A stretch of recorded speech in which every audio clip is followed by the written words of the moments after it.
این تربوز بوسه است. امسال خوجگیداران بوسگی همین گونه تربوز پرورش نمودند. از این زمین هر روز زیاده از 1000 دانه تربوز حجمش میانه و کلان جمع آورده شده و بازار برآورده می شود. تربوز بوسه را امروزها بسیارتر از شهرهای دوشنبه و قرغن‌تپه آمده میبرند. محصولاتی که این نوبت جمع آوردند و شهر دوشنبه میبرند. در برابر حجم کلان داشتنش خریداران گفتند که تربوز بوسه با شیرینیش از تربوزهای دیگر منطقه ها فرق کننده است. تربوزهای شیرین خوجگی دهقانی به نام شهنازه را زنان پرورش نمودند.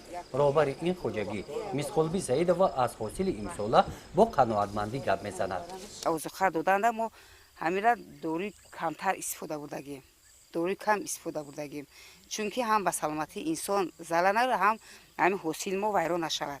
وقتی که ما اگر همین کربمی دما اگر زیادتر دادیم همین حاصل دلخواه ما همین حاصل که ما در میدان شکارگیمون که میشود همین تیز ویران میشود. برای ما کمتر استفاده میبریم دورو کم همین حاصل ما خودشون زمین ما زمین بقوت هم خیلی بقوت همین بگیم قریب به دورو هم تیار میشود. مسخولبی سعیدова در خوجگی دهقانی به نام شهنازه با جلب زنان دهات مساحت زیاده از 5 هکتار زمین را همین طور عاقلانه و ثمراناک استفاده میبرد. از درآمد حاصل محصولات فلزی خوجگیداران برای آذوقه دادن نیالهای پخته نیروهای مینرالی را دسترس نموده سری وقت به زمین دادند. نتیجه مهنت ثمراناک آنها میباشد که نیالهای پخته این خوجگی در حال خوبی نشونما قرار دارند. ما باید همین هر یک هکتار زمینمون 25 30 تا 40 سنتنری همین پخته اگر ما حاصل همین جمع آوری نموده به دولت بسپاریم ما هم خراجات کاگیمون میپوشونیم. درآمد میشه. درآمد میشه هم خراجات میشه هم درآمد هم بالای دهخان میشه.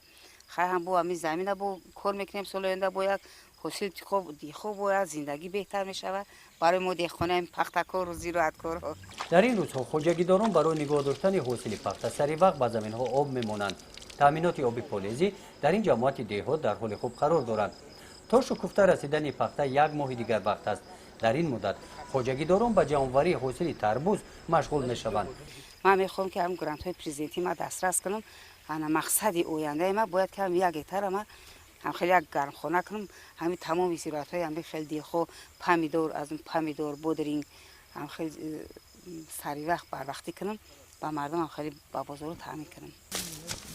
این ماشین پر از بار به ناحیه خوالینگ می رود. گزارش خواجه نظریف خدای نظر ظهروف از ناحیه بوسه برای برنامه اطلاعاتی نوید.